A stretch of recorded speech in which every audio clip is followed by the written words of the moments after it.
Ես բնավ նպատակ չունեմ ոչ հերոսացնելու, ոչ էլ պակասացնելու այն ինչ որ իրեն կարել են, որովհետև իրականում այսօր Բաքվում դատվել են, դատապարտվել են մարդիկ, ովքեր պարզապես այդ ճակատագրին են արժանացել, որովհետև մեր համար ազատագրել են հայրենիք, որովհետև մենք ապրել ենք իրականում այդ հայրենիքում ազատ ու անվտանգ 30 տարի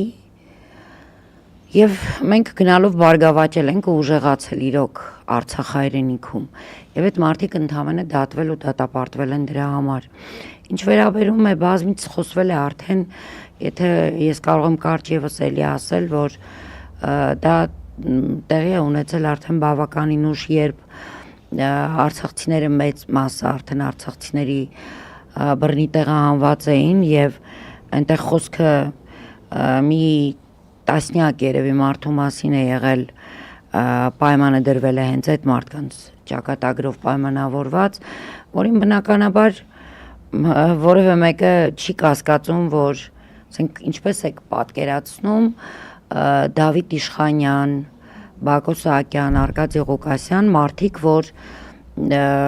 իրենց կյանքը կամ իրենց ապահովությունը ավելի բարձր կգնահատեին, քան մեկ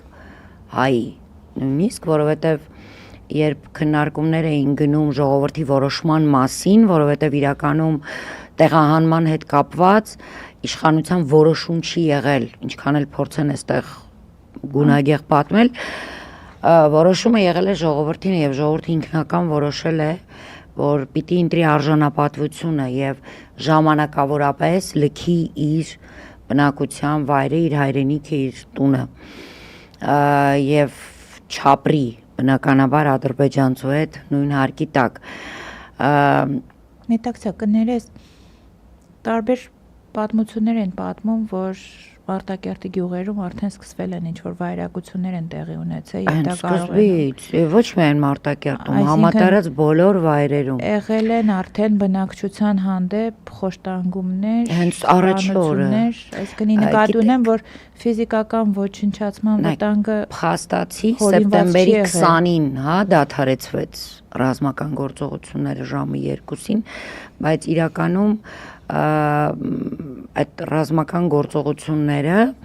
սկսվել են միանգամից գյուղերից եւ ինչ տեղի ունեցավ մեր հետ հենց առաջին պահից, առաջին վայրկյաններից հենց ռազմական գործողությունների կտրվեցին իրարից բնակավայրերը,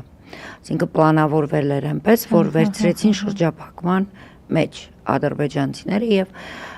բնականաբար շատ հեշտ արդեն կոտրելով այդ անսպասելի վիճակից նաև ելնելով ու բավարար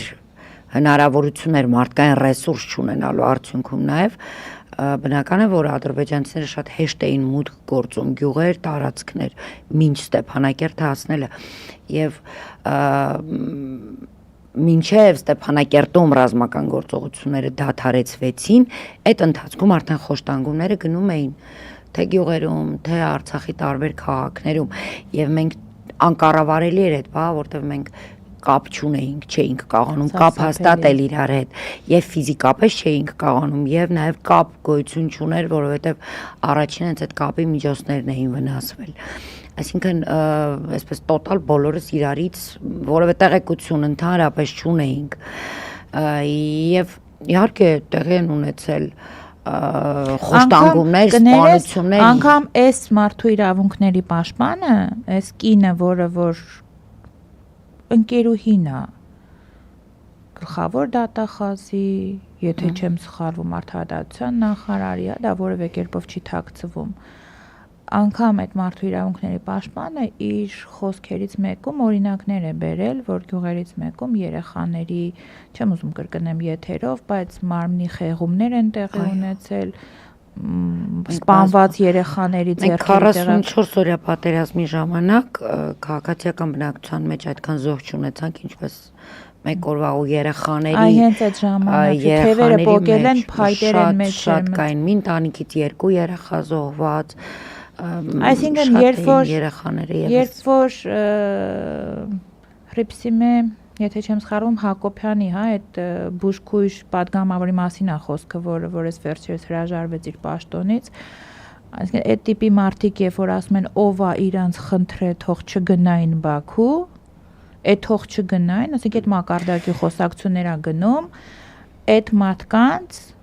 կամ կան մարդիկ, եկեք բարձ խոսենք, բաց խոսենք, հա, կան մարդիկ, ովքեր ասում են, թող մնային կռվեին, չգիտեմ ինչ, Գիտեք, ինքը իրանք չեն իրականում պատկերացնում։ ուզում էր արդարացնել իր ղեկավարին, շարունակելով, որ բազմիցս իբրև թե վարչապետ Հայաստանի Հանրապետության ասել է, որ կարող է ուղղաթիռ ուղարկել։ Ես հանգիստ հենց այս եթերից առանց վախենալու ասում եմ, որ ստում էր պատգամավորը, որ այդպիսի բան չի եղել երբևէ, նման ցանկություն չի եղել երբևէ, եւ որևէ մեղադրել պետք չի, կրթություն չունի բարձրացնել, եւ որևէ մեկը մեզ օգնության առաջարկ չի արել։ Ես դա վստահեցնում եմ, որ չի եղել, ոչ խաղաղ բնակչության մասով։ Գիտեք, եկեք հեռու չգնանք, գոնե հանրային Նիկոլ Փաշինյանը հայտարարեց, որ ոչ մի խնդիր չկա Արցախում, դա սեպտեմբերի 19-ին է արել։ Խաղաղ բնակչությանը որևէ բան չի սպառնում, որևէ բան չկա, ամեն ինչ կառավարելի է եւ վերահսկողության ներքո է։ Ոչ մի խնդիր չկա։ Այդ բառերի ժամանակ, երբ որ ինքը ասում էր, զոհվում էին հենց այդ երեխաները, որոնց Այ իդեպ այդ իր արտահայտությամբ ինքը շատ վատ դրության մեջ դրեց իր իսկ արտգործ նախարարին, որը ՄԱԿ-ում ասում էր, որ վայրագություններ են տեղի ունենում եւ վտանգված է հայ բնակչության։ Բայց ամեն դեպքում ինքը լեգիտիմացրեց ու արդարացրեց այն բոլոր վերցրեց դրոշակ եւ թուրքական պետությունները հենց դրանով ՄԱԿ-ի աչքերը փակեցին։ Այո, եւ նաեւ դա հնարավորություն տվեց ըստ էության իր բարձրախոսներին ասելու, որ մնայիք կռվեիք։ Ուրեմն ուզում եմ հիշեցնել թե իրենց, թե բոլորին, որ մենք մնացել ու կռվել ենք։ Եվ մեր 10 ամիսները շրջափակման ժամանակ դա կռիվ էր, որովհետև մեզնից յուրաքանչյուրը շատ հանգիստ կարող էր դիմել ռուս խաղաղապահներին եւ ամբողջ բնակչությունը Արցախի կարող էր դիմել ռուս խաղաղապահներին եւ այդ տեղահանությունը տեղի ունենար շրջափակման ժամանակ։ Եւ մենք ոչ թե հերոսություն ենք արել, ոչ, դա մեր պարտականությունն էր, որտեղ բոլորս էինք գիտակցում, որ ապրելով Արցախում, հենց դա պայքարն է ու դա էլ է պատերազմ, ուղղակի ռումբի ձայներ չկան։ Երբ որ հղիները, իդեպ ես անընդհատ ասում եմ այդ ժամանակահատվածում, ես շատ էի կենտրոնացել ու անընդհատ դա էի նկատում, այդ ժամանակահատվածում շատ էին մայրացող կանայք, շատացել էին, դա բնազդ էր, դա ինքնապաշտպանական ռեակցիա էր, դա դիմակայելու ձև էր։ Եվ գիտեք, երբ տեսնում էիր փոքրամարմին երիտասարդ աղջիկները, կանայք, ինչպես են կիսասոված, կիլոմետրերով ոտքով ճանապարհ կտրում, որ հասնեն հիվանդանոց հերթական հետազոտությանը, բայց իրենք գեղեցիկ կոկիկ հագնված, դու հասկանում էիր, որ այդ ժողովրդի դեմ որևէ բան չի կարող կոտրել այս ժողովրդին ուղղակի։